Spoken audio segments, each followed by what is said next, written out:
సిర్పూర్ మాజీ ఎమ్మెల్యే కోనేరు కోనప్ప కొడుకు వంశీ ఓ వ్యక్తికి వార్నింగ్ ఇస్తున్న ఆడియో వైరల్గా మారింది. తన తండ్రిని వ్యక్తిగతంగా దూషించవద్దని చెబుతూ బూతు పురాణం అందుకున్నాడు. వ్యక్తిగతంగా దూషిస్తే అంతు చూస్తానంటూ రెచ్చిపోయాడు.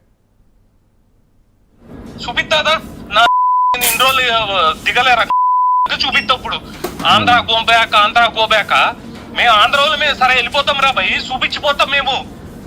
అర్థమైందా? తగిలిపోతుంది. నువ్వురా, నీ సంగతి నేను చెప్తా, ఈసారి చూపిస్తా నీకు. నువ్వు రా, కార్నర్ లో నువ్వు ఎక్కడైనా కనపడు, వద్దు కదా చూడు. నువ్వు రా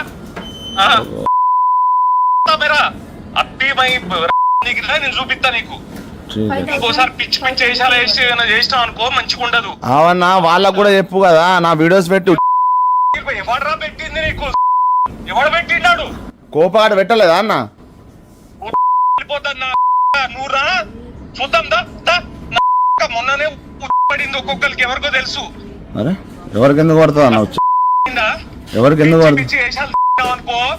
ఇంకోసారి మా డాడీ గురించి కనుక ఆంధ్ర గోంబ్యాక్ ఇది అని పెట్టినట్టు వెళ్ళిపోతాయి. అచ్చా మీ డాడీ గురించి ఎవరు పెట్టినా? మీ డాడీ గురించి ఎవరు పెట్టినా అన్న? ఆంధ్ర గోంబ్యాక్ ఎవడరా పెట్టింది? నువ్వుగా పెట్టింది? నేను పెట్టినా అన్న. మీ డాడీ గురించి ఎవరు పెట్టిండు? నేను పెట్టాలి అంటలేను కదా. అదే కదా పెట్టింది. మీ డాడీ గురించి పెట్టినా ఇది? మరి దేని గురించి పెట్టావు? నీ కోసం పెట్టుకున్నావా? అవన్నా వాళ్ళు